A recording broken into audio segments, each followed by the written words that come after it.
We've actually got just over an hour until polls close in Pinellas, so you still have time to get out and vote. It is primary election day to see who the next leader will be for the city of St. Petersburg. Polls have been open since 7 this morning. On the ballot, city council seats in 3 districts, as well as 9 candidates running for mayor. Outgoing Mayor Rick Reisman has thrown his support behind candidate Ken Welch. Robert Blackman, Darden Rice, they are also polling well. Welch, Blackman, Rice were out there with voters today, although turnout has been weak, under 30% so far. History could be made tonight, though, if we don't need a runoff.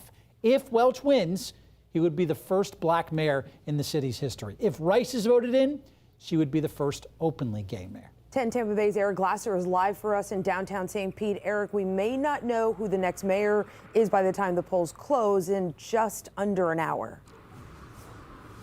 Exactly, Carolina. It is highly unlikely, with a field of 8 and a write-in candidate, that we are going to see anybody get that 50% plus 1 majority needed to be named mayor this evening, which means that we are very likely heading to a runoff election, the top 2 vote getters going head-to-head in the general election, and that will be in November.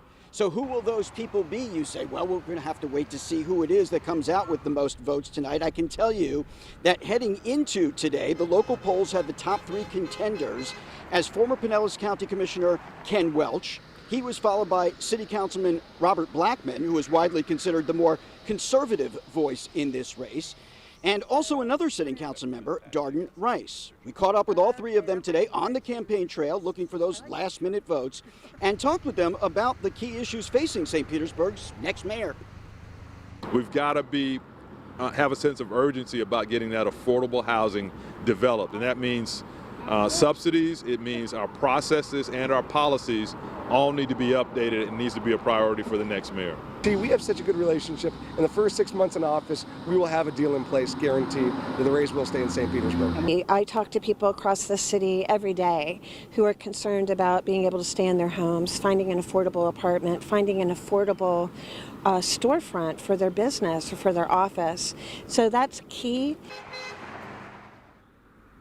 It is very possible that Welch and Rice may split the more liberal vote here in St. Petersburg during the primary. Blackman, a registered Republican, is likely to garner the GOP base. So whichever 2 candidates make it to the general election, that's really likely to shape what kind of campaign we can expect to see between now and November. Just a reminder, the polls here in St. Petersburg don't close until 7 p.m.